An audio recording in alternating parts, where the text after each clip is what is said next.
Assalamualaikum warahmatullahi wabarakatuh. Alhamdulillah hamdan katsiran thayyiban mubarakan fihi kama yuhibbu rabbuna wa yarda. Asyhadu an la ilaha illallah wahdahu la syarika lah wa asyhadu anna Muhammadan abduhu wa rasuluhu amma ba'd. Qala Allah ta'ala fi kitabihil karim, a'udzu billahi minasy syaithanir rajim. Ya ayyuhalladzina amanu taqullaha haqqa tuqatih ولا تموتن إلا وأنتم مسلمون. وقال النبي صلى الله عليه وسلم من سلك طريقا يلتمس فيه علما سهل الله له به طريقا إلى الجنة. Bapak Ibu yang kami hormati, alhamdulillah kita bersyukur pada Allah Subhanahu wa taala yang telah memberikan begitu banyak nikmatnya sehingga pada malam hari ini kita bisa bersua kembali untuk melanjutkan kajian kita tadabbur pada surat Al-Qadr. Dan ke pertemuan lalu kita sudah sampai pada ayat yang ketiga. Sebelumnya, mari kita ulang terlebih dahulu untuk sama-sama membaca surat Al-Qadr. Kita mulai dari ta'awud. 1, 2, 3. A'udzu billahi minasy syaithanir rajim.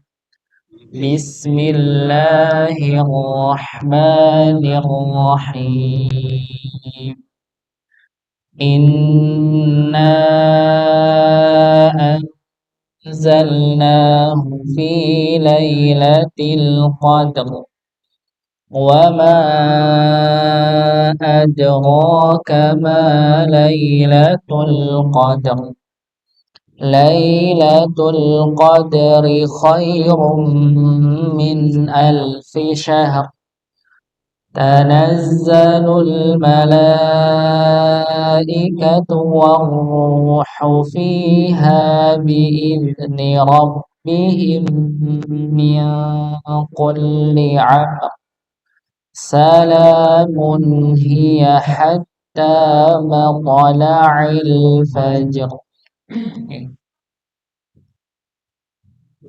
Kita masuk pada tadabburnya ya.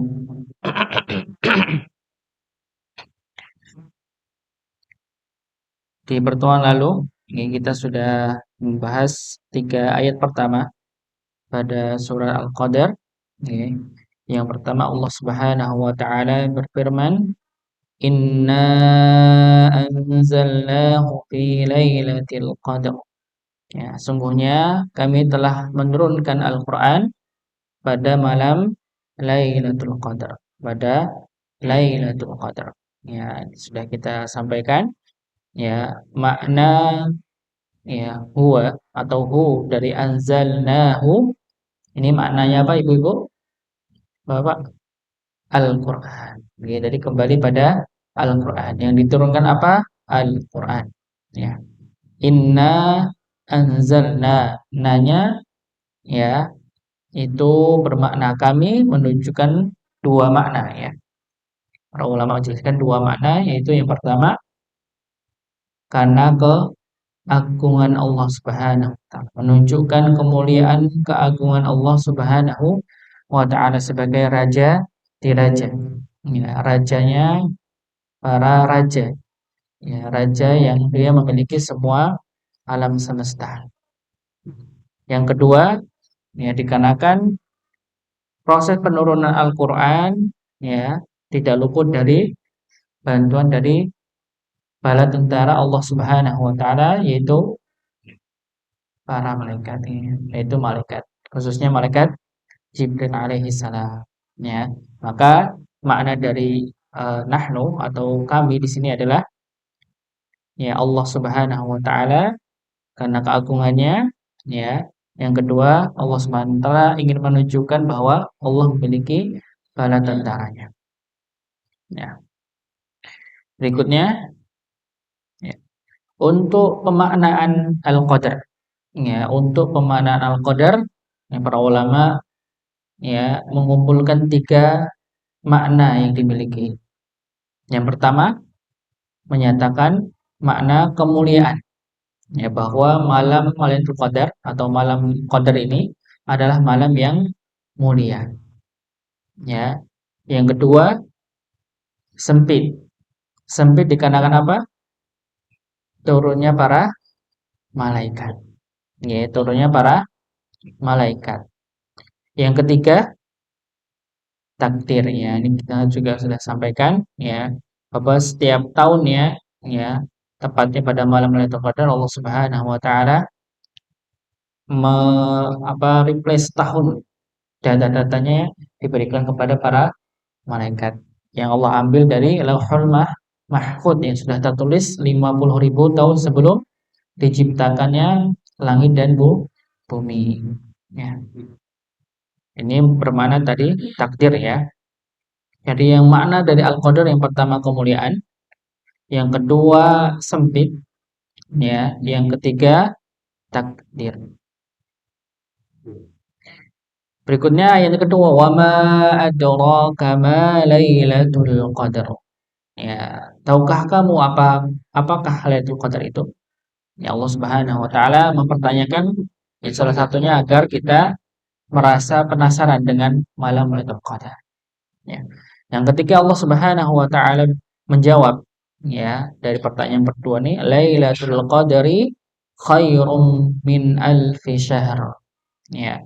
Malam Lailatul Qadar itu lebih baik daripada 1000 bulan. Ya.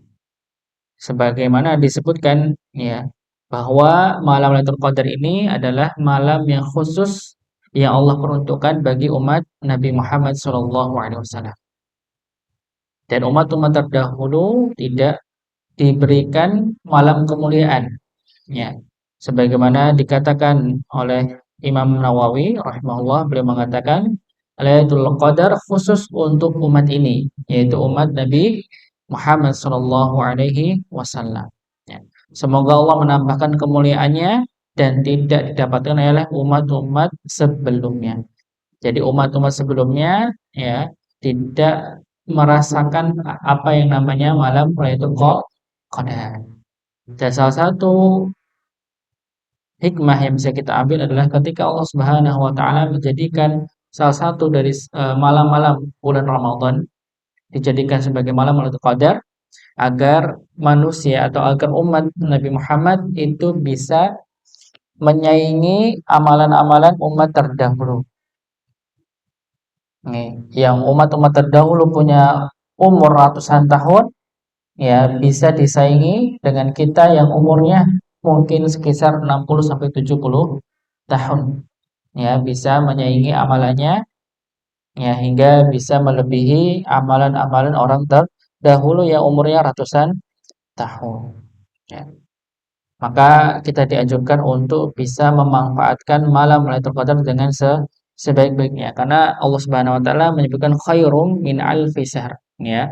Lebih baik dari 1000 bulan. Bagi yang bisa mendapatkan malam Lailatul Qadar dalam keadaan beribadah kepada Allah Subhanahu wa taala, mungkin dia pada malamnya banyak meminta ampun kepada Allah Subhanahu wa taala, banyak membaca Quran di dalamnya, ya, banyak beribadah kepada Allah Subhanahu wa taala, bahkan bisa i'tikaf, ya, berdiam diri di masjid, ya, maka menjadikan dirinya lebih baik dari 1000 bulan. Ya. Berikutnya Allah Subhanahu wa taala, ya, berfirman pada ayat yang keempat, Tanazzalul malaikatu warruhu fiha biidzni rabbihim min kulli amr. Ya. Pada malam itu turun para malaikat dan ruh Jibril alaihissalam, ya, dengan izin Tuhannya untuk mengatur semua urusan. Ya. Tanazzala, ya, ini dari makna, ya, tatanazzala, ya, berasal dari makna dari asal dari tatanazzala yang bermakna turun, ya. Pada malam itu malaikat turun dalam jumlah yang sangat amat banyak. Dalam sebuah hadis, ya, Nabi Muhammad SAW bersabda, "Inni ara ma la tarawna wa asma'u ma la tasma'un." Aqti aqtatis sama'u wa haqqa laha an ta'itta ma fiha mawdi'u arba'i asabi'a ila alaihi malakun sajidun. Aku melihat apa yang kalian tidak melihat, dan aku mendengar apa yang kalian tidak mendengar. Langit berbunyi bagaikan bunyi unta yang menanggung beban berat, dan sangat layak baginya untuk bersembunyi seperti itu. Tidaklah di dalamnya ada di dalamnya ada tempat seluas 4 jari, ya, melainkan pasti ada malaikat yang sedang bersujud. Ini menunjukkan bahwa ketika pun ada ruang sedikit pun, ya, di sini ada malaikatnya. Jadi intinya pada malam itu saking banyaknya malaikat turun sampai tidak ada tempat lagi. Dan itu yang bisa melihat dan mendengar hanya Rasulullah Shallallahu Alaihi Wasallam. Maka ini salah satu, ya, makna dari al-qadar tadi, sempit. Sempit dikarenakan, ya, salah satunya adalah waktunya, karena hanya sekedar kisaran malam saja, 1 malam saja, gitu nih. Ya, ya, kisaran malam satu saja, 1 malam begitu nih. Ya, ya, kisaran 1 malam begitu nih. Karena sempit ya, jadi nggak bermalam-malam ya, cuma malam. Malam Lailatul Qadar hanya satu malam, sempit waktunya. Ya. Yang kedua, karena pada malam itu turunnya banyak malaikat. Saking banyaknya malaikat, maka ruangan itu sempit, dipenuhi dengan malaikat yang bersujud. Ya. Di situ tanazzalul malaikat. Ya, malaikat dari seluruh malaikat ya, ini jamak ya dari malak ya. Malaikat ini jamak dari malak. Artinya adalah para malaikat banyak begitu. Warruh, warruh ini adalah malaikat Jibril. Jadi malaikat Jibril punya penamaan khusus, ya, menunjukkan bahwa kemuliaannya. Ya, kalau dalam bahasa kita, dzukirul khususi ba'dal 'am. Jadi disebutkan sesuatu yang khusus, ya, setelah umum. Ya, di sini kan disebutkan al malaika secara umum para malaikat.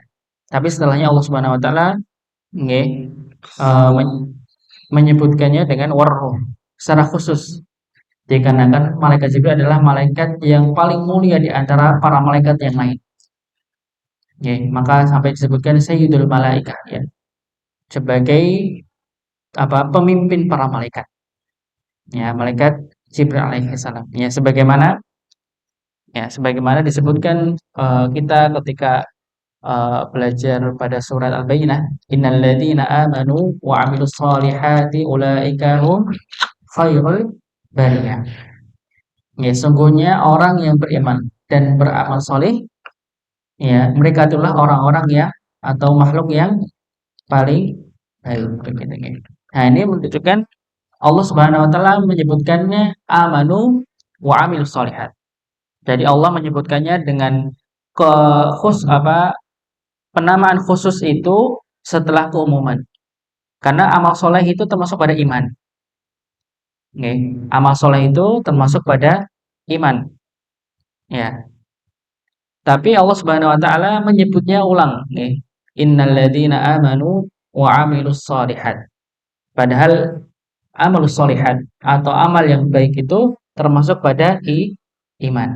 Itu menunjukkan apa? Bahwa iman, seseorang yang mengaku beriman tapi dia tidak mengamalkan amal soleh, maka percuma keimanannya.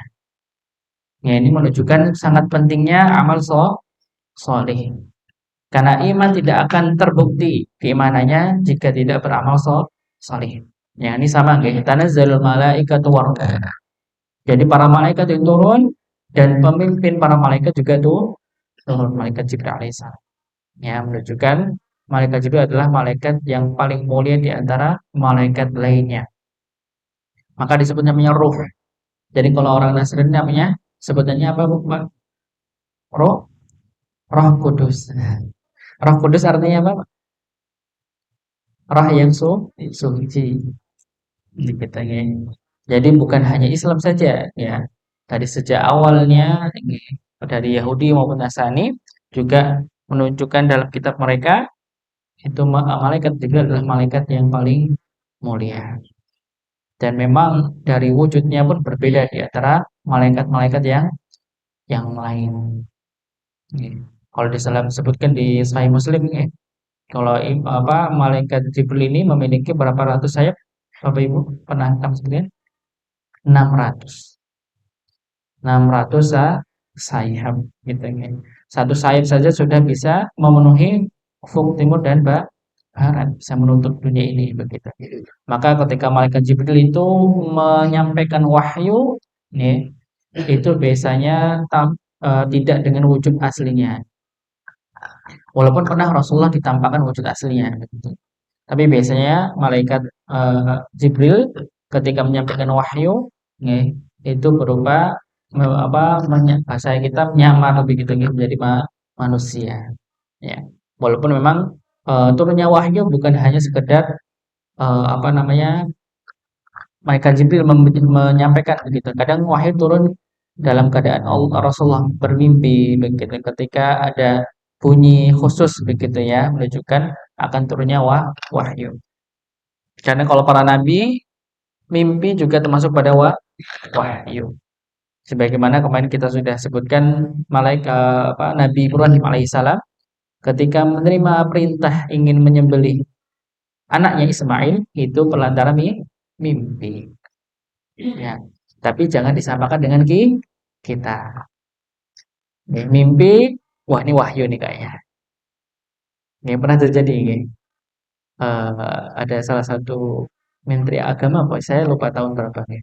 Jadi beliau mimpi bahwa ada salah satu lokasi yang intinya dari mimpinya itu menunjukkan bahwa di tanah tersebut, di lokasi tanah tersebut itu ada harta peninggalan raja atau sultan siapa gitu ya.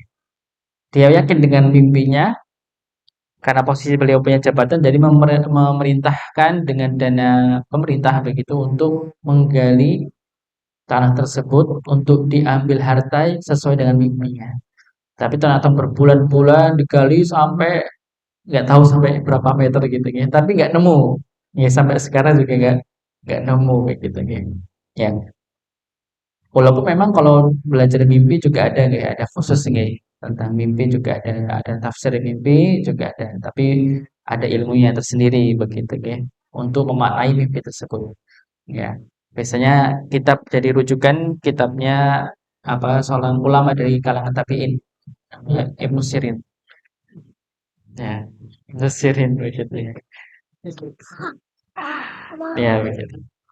Karena memang mimpi itu kadang ada beberapa orang yang kadang salah memaknai begitu nih, merasa bahwa Nabi saja mimpi itu bisa bermakna, kadang merasa mimpinya itu juga ada maknanya. Walaupun memang ada sebagian bisa menunjukkan maknanya, tapi tidak semua. Gitu ya. Walaupun ada salah satu kitab juga nih, kitab ulama yang ditulis berdasarkan mimpi, tapi kitab itu tidak bertolak belakang dengan keilmuan gitu nih. Tapi itu ada. Ya, disebutkan ya Allah Subhanahu wa taala fiha biidzni rabbihim. Ya, biidzni rabbihim. Ya, Allah Subhanahu wa taala mengizinkan ya, mengizinkan para malaikat untuk turun. Maksudnya di sini tidak semua malaikat ya, tidak semua malaikat turun ke bumi saat itu. Yang sebagian saja sudah turun itu sampai memenuhi ya ruang-ruang di dunia pada malam itu. Bagaimana dengan semuanya kan begitu? Menunjukkan bahwa malaikatnya Allah Subhanahu wa taala itu sangat banyak sekali. Oke, menunjukkan sangat banyak sekali ya. Min kulli amr ya untuk mengatur semua urusan. Nah, ini salah satu dasar bahwa Allah Subhanahu wa taala ini ya menurunkan setahun data setahun pada setiap tahunnya itu pada malam Lailatul Qadar untuk mengatur semua urusan takdir para manusia setiap tahunnya. Ya, ini dasarnya min kulli amr. Ya.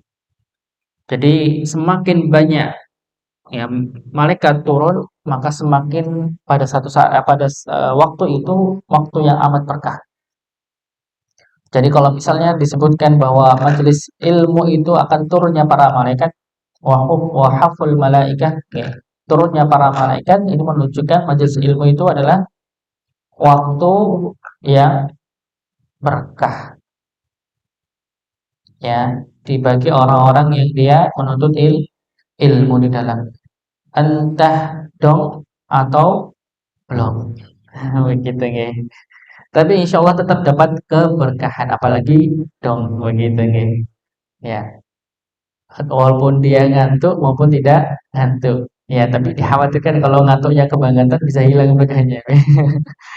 Ya, begitu nih. Jadi istilahnya kita pun tidak dituntut untuk paham ketika kita di majelis ilmu. Jadi ketika dia hadir dan niatnya benar, gitu, niatnya karena Allah Subhanahu Wa Taala bukan karena yang lainnya, insya Allah mendapatkan berkah itu. Ya, tapi kalau niatnya bukan karena Allah, ya, niatnya yang lain, bahkan niat yang lain itu lebih dominan dibandingkan dengan niat untuk mendapat ridho Allah, maka dikhawatirkan berkahnya tidak dapat begitu ya. Ya. Berikutnya Allah Subhanahu wa taala berfirman, "Salamun hiya hatta matla'il fajr." Ya. Sejahteralah malam itu sampai terbit fajar. Ya. Sebagian sahabat berkata bahwasanya pada malam itu, ya, bahwasanya pada malam itu malaikat turun dengan jumlah yang sangat banyak. Ya, mereka memberi salam kepada kaum muslimin. Ya, semua malaikat yang turun memberikan selamat kepada kaum muslimin yang sedang beribadah pada malam Lailatul Qadar. Ya, meskipun manusia tidak mendengarnya. Ya, karena memang alamnya berbeda begitu ya. Maka setiap malaikat yang turun memberikan salam, memberikan keselamatan bagi setiap kaum muslimin yang pada malam itu memanfaatkan untuk beribadah walaupun orang itu tidak mengetahui, tidak mendengar, tidak melihat. Dan salamnya para malaikat adalah doa kepada Allah Subhanahu wa taala agar memberi keselamatan kepada orang-orang yang sedang beribadah pada malam itu. Ya, keselamatan tersebut semenjak terbenam matahari hingga terbit fajar. Jadi malam Lailatul Qadar ini ya dilihat dari terbenamnya matahari sampai terbitnya terbit gimana sih? Apa ya? Terbenamnya matahari sampai terbitnya fajar. Begitu ini. Singkat waktunya. Ya, ini menunjukkan bukan hanya sebenarnya untuk meraih malam Lailatul Qadar kemuliaan itu ya bukan hanya apa namanya ketika iktikaf saja. Walaupun ketika iktikaf lebih afdol, lebih utama, lebih sempurna.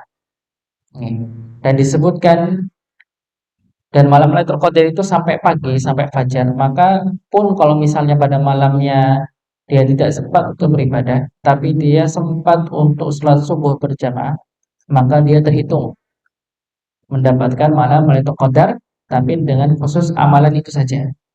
Tapi ketika dia selama semalam dia manfaatkan dengan baiknya, bukan hanya sholat subuh saja, tapi sebelumnya dia sholat tahajud misalnya, sholat malam, sholat witir, sholat tarawih, baca Quran, minta ampun, beristighfar dan sebagainya, itu akan menambah amalannya.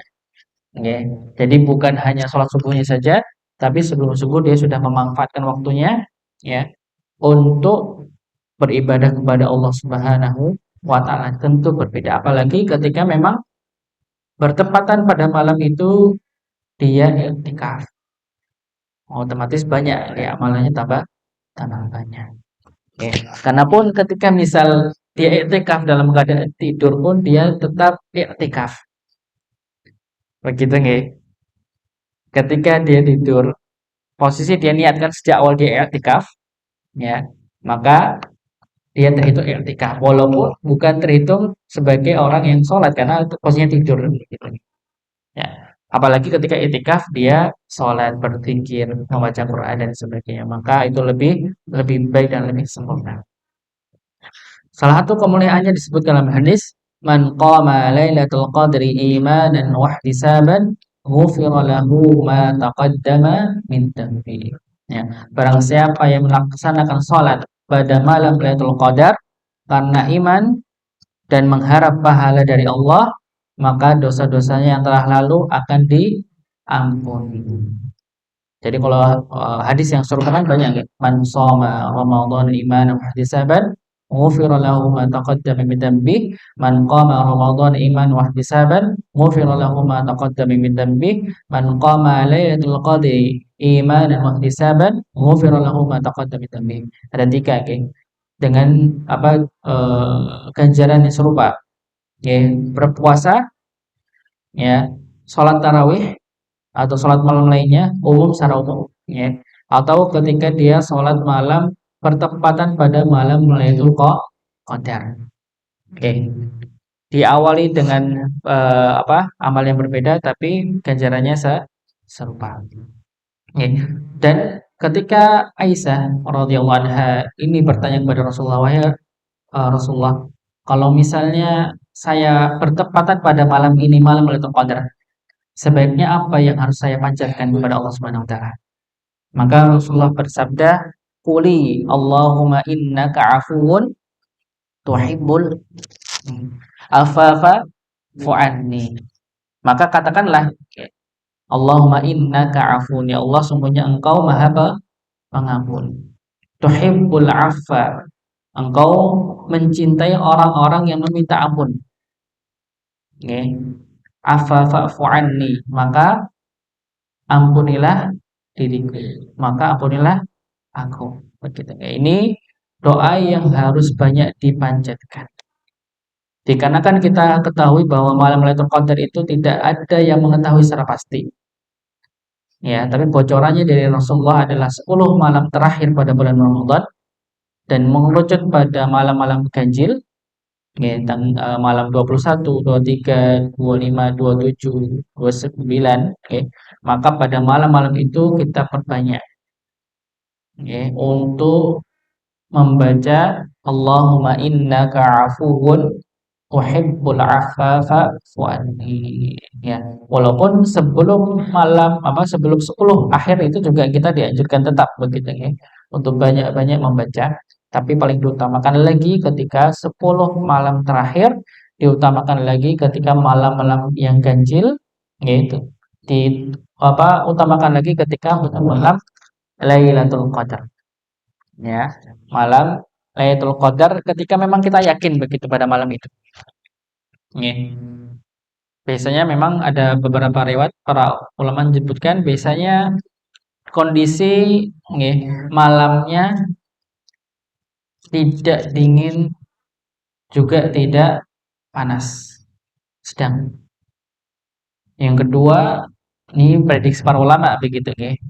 Yang kedua, dalam keadaan sunyi tidak ada suara yang mengganggu. Dan yang paling dipastikan para ulama adalah ketika fajarnya.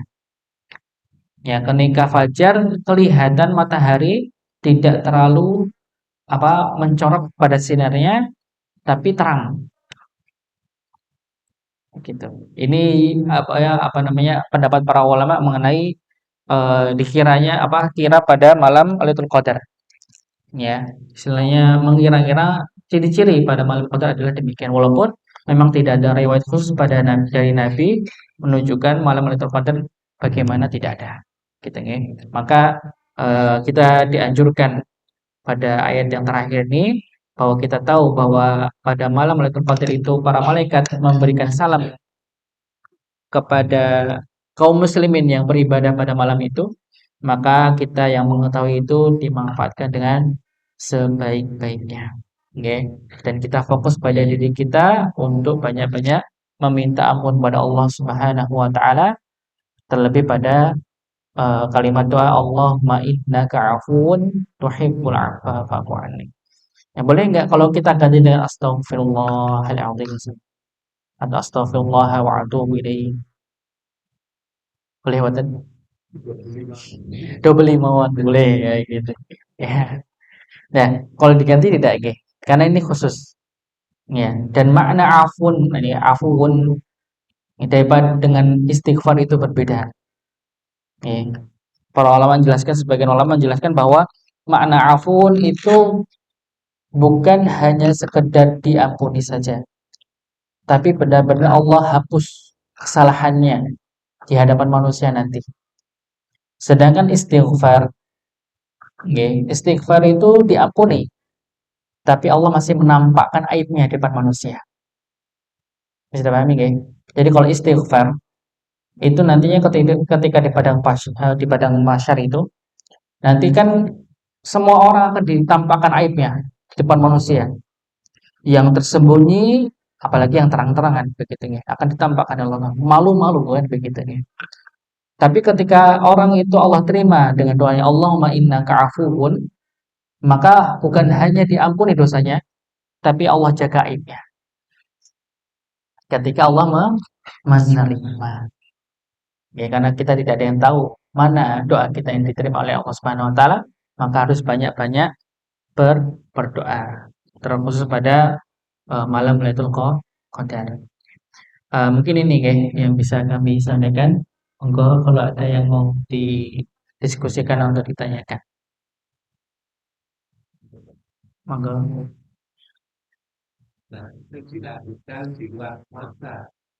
Doanya dilanjutkan pada setelah puasa.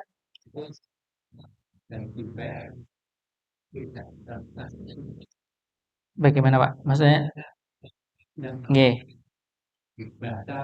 di luar nggih, nggih, boleh. Insya Allah yang setahu saya boleh.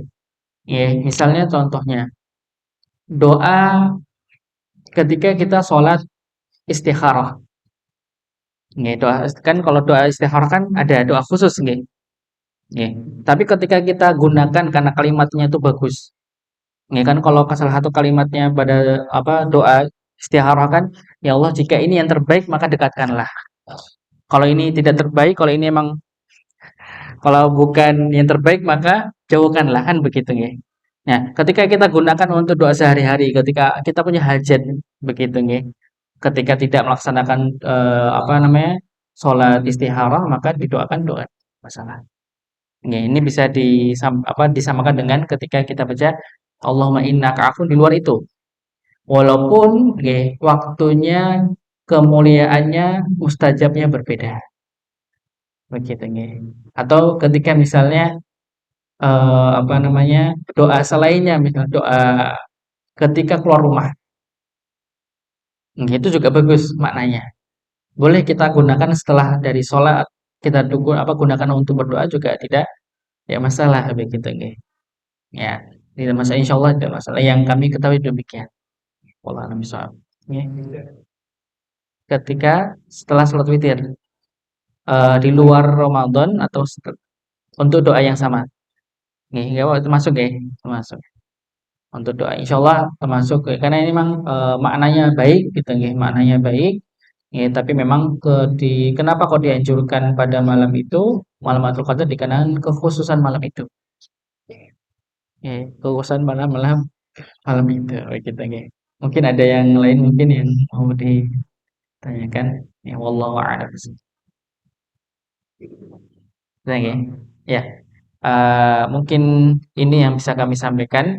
Nggih, insyaallah kita akan sambung pada surat apa setelah surat Al-Qadar, surat Al-Alaq. Surat Al-Alaq nih, surat yang pertama turun ya kepada Rasulullah Shallallahu Alaihi Wasallam. Ya, dari ayat yang pertama sampai ayat yang kelima. Ya. Kalau surat yang terakhir turun surat apa Ibu Bapak? Masih ingat? Sudah dijelaskan ya? Surat An-Nasr ya, surat An-Nasr. Ya, surat An-Nasr ya, itu surat terakhir yang turun. Ya, kalau surat yang pertama turun surat Al-Alaq. Ya. Kalau ayat yang paling panjang terdapat pada surat apa Ibu? Al-Baqarah.